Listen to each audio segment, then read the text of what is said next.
Greetings, Beaverton students at large. I hope everyone is doing well out there in the world. And, well, I'm here again to talk to you about practicing.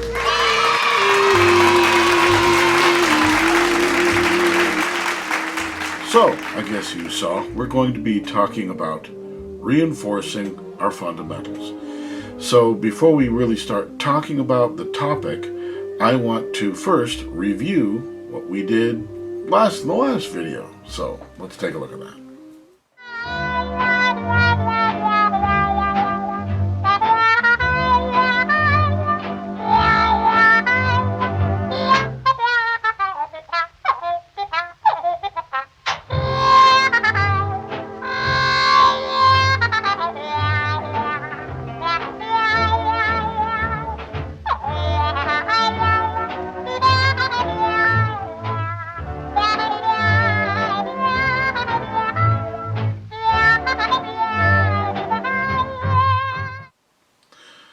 We already pretty much know what the fundamentals of our playing are, but one of the things that I always want to tell my students whenever I get a new student, I always tell them this story.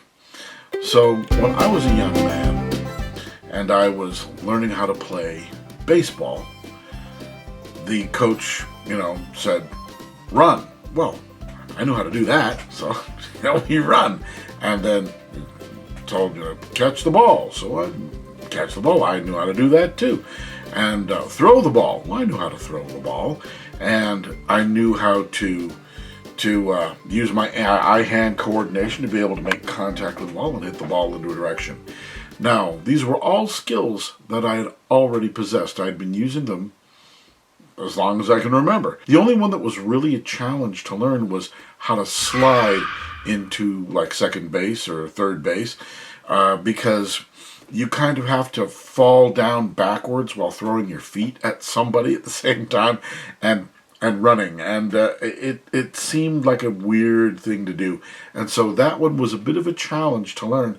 But all the skills that I had with me in my daily life before I started playing baseball were all there. I just needed to refine them a little bit to be able to be good at baseball. Playing a musical instrument is not like that. Playing a musical instrument is very different.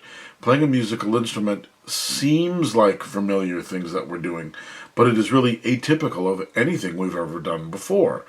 We don't sit the same. We don't breathe the same. We don't blow the same. We don't exhale the same.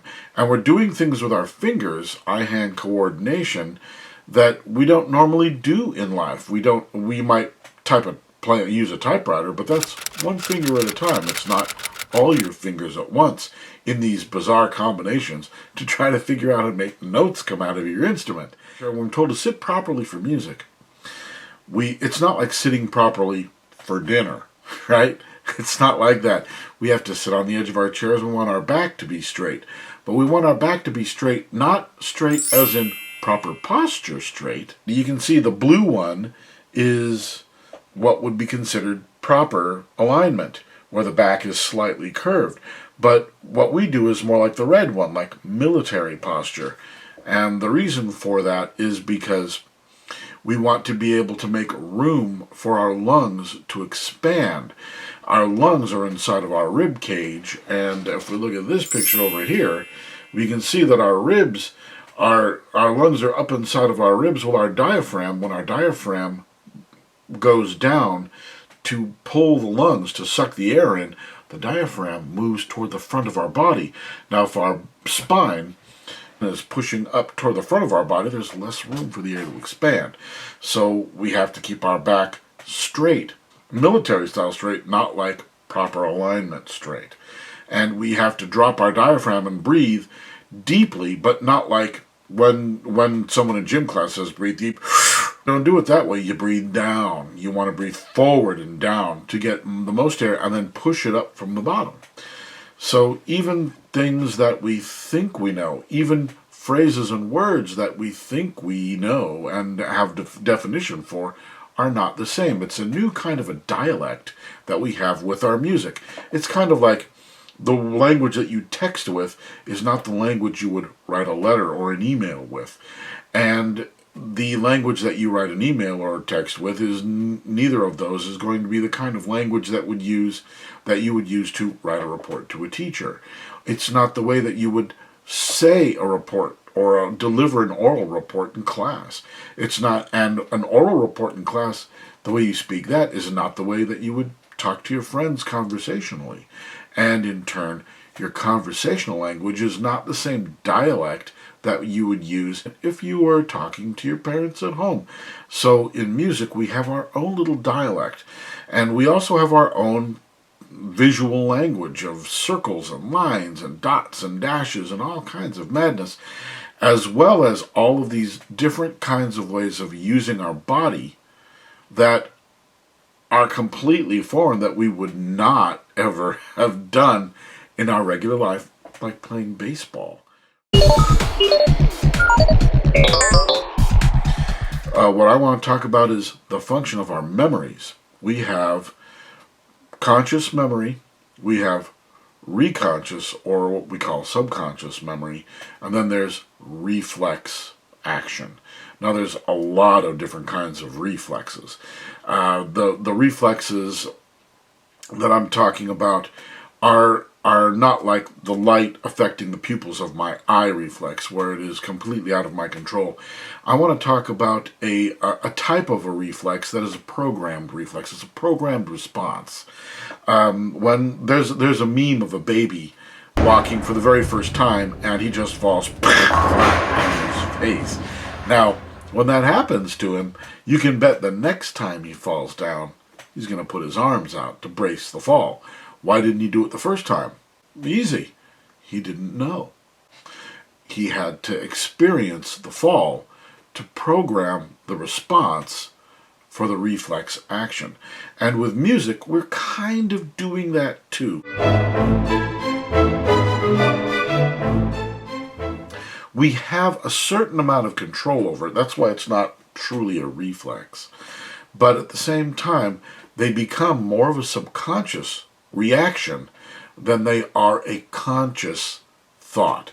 Like playing a D. If I play a D on a B-flat instrument, I immediately know that that's going to be a D. That is the valve combination I need for a D. The valve combinations are kind of like the dialect of this instrument. That said, one of the things that is vitally important for us to do is to also have exercise books. Yes, the miserable exercise books.